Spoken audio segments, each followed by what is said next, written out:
Assalamualaikum warahmatullahi wabarakatuh. Gimana kabarnya anak-anak? Boh.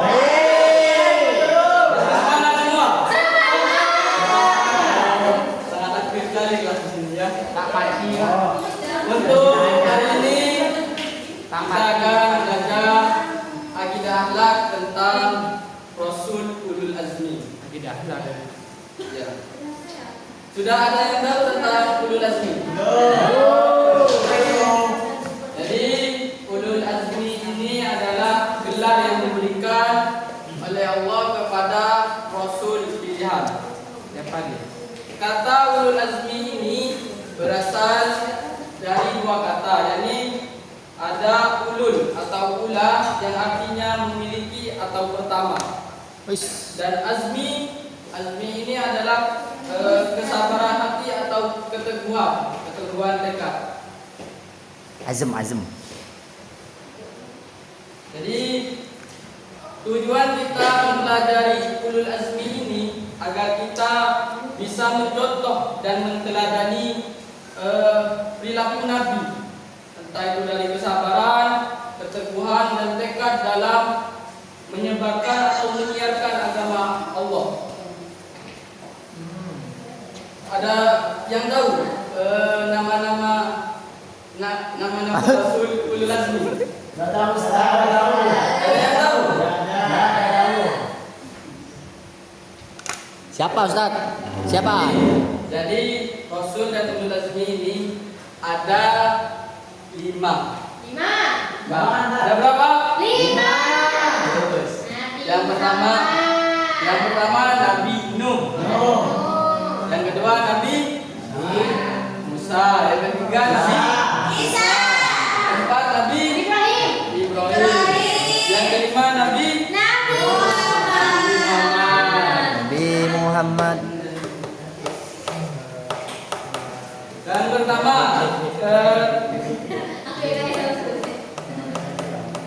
kisah keteladanan Nabi Nuh. Jadi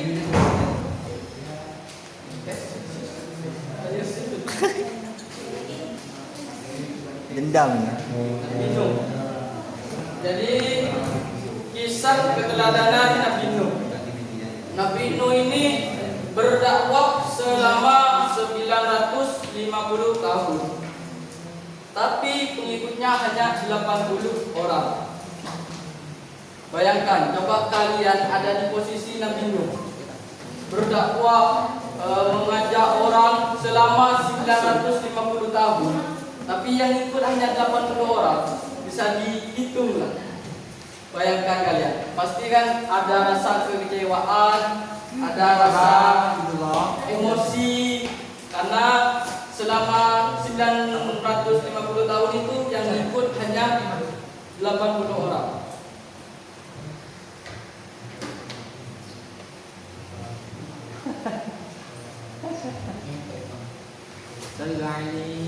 Dan cobaan Nabi Nuh ini datang dari keluarganya sendiri.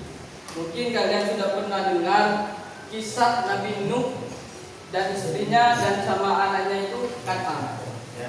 Di mana Nabi Nuh ini dikasih cobaan, istri dan anaknya tidak beriman atau tidak mengikuti Nabi Nuh, malah kafir. Kan Allah memberi cobaan kepada umatnya berupa banjir bandang yang sangat besar. Ketika dikasih cobaan, Allah memerintahkan ke Nabi Nuh ini untuk membangun perahu yang sangat besar agar semua makhluk yang beriman ke Nabi Nuh dan mengikuti Nabi Nuh bisa selamat dari banjir bandang tersebut.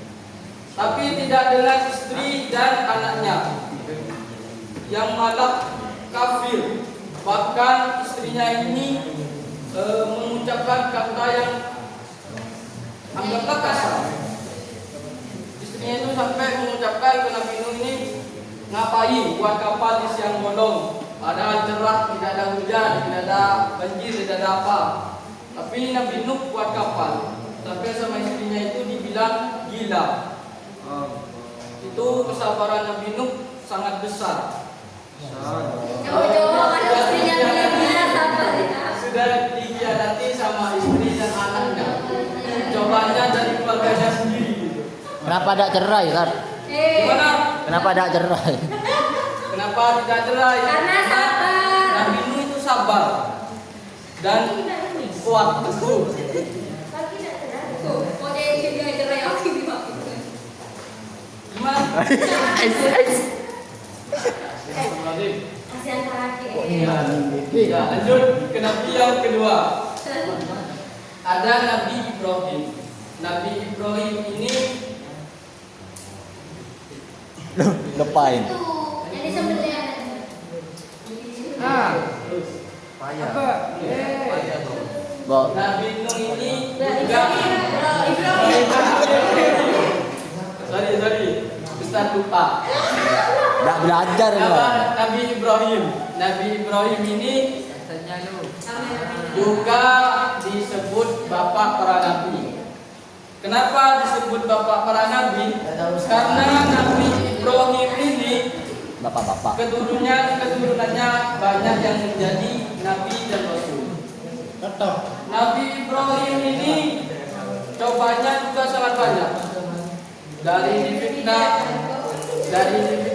Nabi, difitnah Raja Namrud, terus sama Allah diperintahkan untuk menyembelih anaknya. Bahkan dikisahkan itu sama Raja Namrud, Nabi Ibrahim ini dibakar. Dibakar sama Raja Namrud. Karena sama Allah dikasih mukjizat, jadi Nabi Ibrahim ini tidak terbakar. Jadi Nabi Ibrahim tidak terbakar. Api itu yang biasanya panas itu menjadi dingin. Tidak terasa Nabi Ibrahim. Karena mukjizat dari Allah. Kamu udah dengerin ya? Taruh itu. Kenapa ya? Taruh. Jangan main-main. Nak gerak kan? Kedua, cobaan yang menimpa Nabi Ibrahim itu perintah dari Allah untuk menyembelih anaknya. Di mana anaknya disuruh sembelih. Siapa Ustaz? Coba kalian, Siapa Ustaz? gimana kalau kalian disuruh menyembelih anaknya? Gas bulan A. Gas bulan anaknya Nabi siapa? Nabi Ismail. Nabi Ibrahim mempunyai anak namanya Nabi. Ya, nama Nabi Ismail. Ibunya Ustaz. Anu. Cak anu. Siti Hajar. Nama ibunya Siti Hajar. Kakeknya. Jadi makanya ujian dan kesabaran dari Nabi Ibrahim itu ketika disuruh nyembelih anaknya. Coba kalian gimana kalau misal kalian disuruh nyembelih anaknya? Kan pasti tidak mungkin. Tidak akan menjalankan walaupun itu perintah dari presiden, dari kepala negara, dari siapa. Tapi dari keteguhan hati dan kesabaran hati dari Nabi itu benar perintah dari Allah, maka jalankan. Dari Allah maka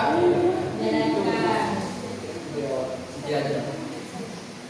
Lanjut, sudah berembuk sama istrinya. Nabi Ibrahim ini menyampaikan kepada Nabi Ismail, menyampaikan bahwa Nabi Ibrahim ini dapat perintah dari Allah untuk menyembelih anaknya. Jawabnya Nabi Ismail, lakukan ya kalau itu memang perintah dari Allah. Buat apa Ustaz? Lanjut Ustaz. Terus Kasihan temen-temen tidur dah. ketika sudah sama-sama setuju, ketika Nabi Ibrahim ini sudah diletakkan di suatu tempat, dikisahkan itu kayak batu, sudah siap disembelih. Ketika digorok lehernya Nabi Ismail ini, pisau ini jadinya empuk, yang awalnya tajam jadi empuk, jadi tidak Tidak tajam. Tidak tajam, ya. Tidak tajam. Itu keistimewaan mukjizat dari Allah. Ketahuan Nabi Ibrahim ini sangat Katanya berubah jadi diganti kambing. itu jadi kambing yang mana peristiwa itu kita kenal sekarang sebagai peristiwa berubah. Lanjut ke Nabi yang selanjutnya. Ini Nabi Musa alaihissalam. Nabi Musa ini juga tidak lanjut dah. Ustaz Ojeng kan Ustaz? Itu siapa tak tergantung kan? Itu nggak ada namanya. Itu hanya perumpamaan gambar saja. Itu ada tulisannya Nabi Musa alaihissalam. Kalau viralnya Emang tahu Nabi Musa seperti apa, Ustaz? Jadi Nabi Musa itu cobanya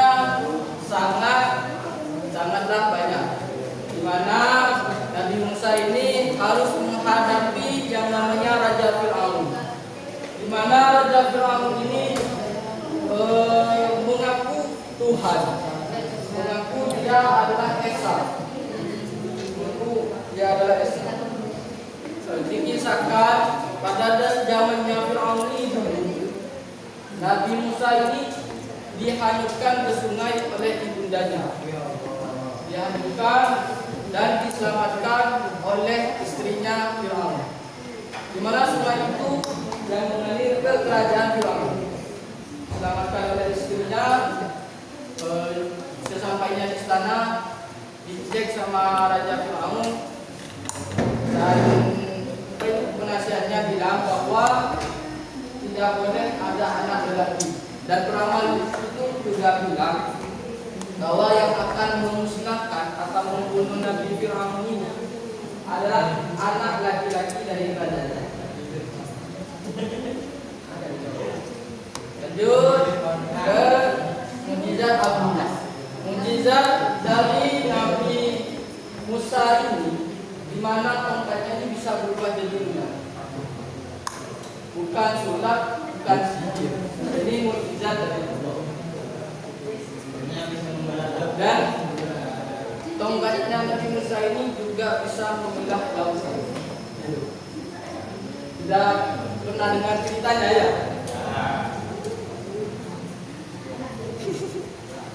Kurang. Lanjut ke Nabi Isa. Nabi Isa ini juga tidak kalah banyak tantangan dan halangan yang dihadapi oleh beliau dalam berdakwah. Tantangan yang dihadapi Nabi Isa ini sangatlah banyak juga.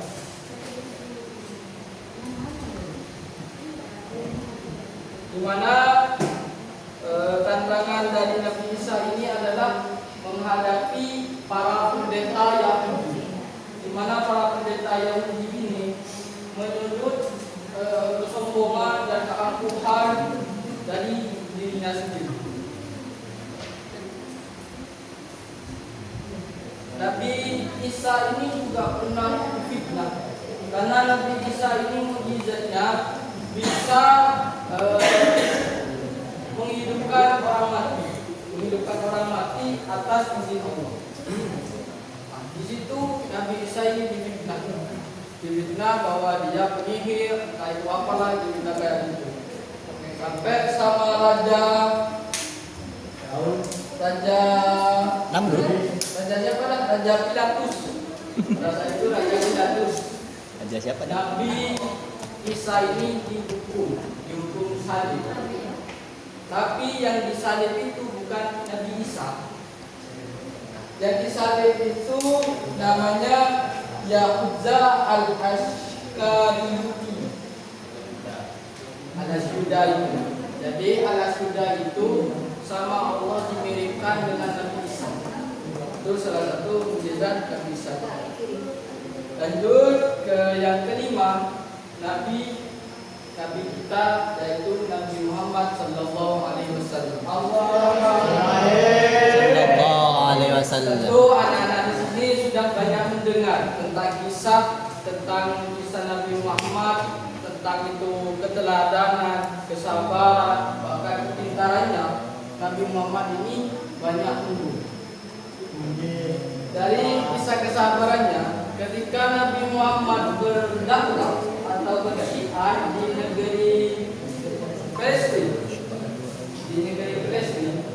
yang disambut Nabi Muhammad itu disambut dengan lemparan batu, sampai mukanya berdarah, tangan, kaki semuanya berdarah. Nabi Muhammad itu jawabnya, Nabi Muhammad itu tetap sampai malaikat Jibril menawarkan ke Nabi Muhammad, ada di Palestina ini namanya Gunung Uhud. Nah, malaikat Jibril ini menawarkan ke Nabi Muhammad, Gunung Uhud ini akan ditimpakan ke orang-orang kafir. Tapi jawabnya Nabi Muhammad, jangan, karena tidak tentu orang-orang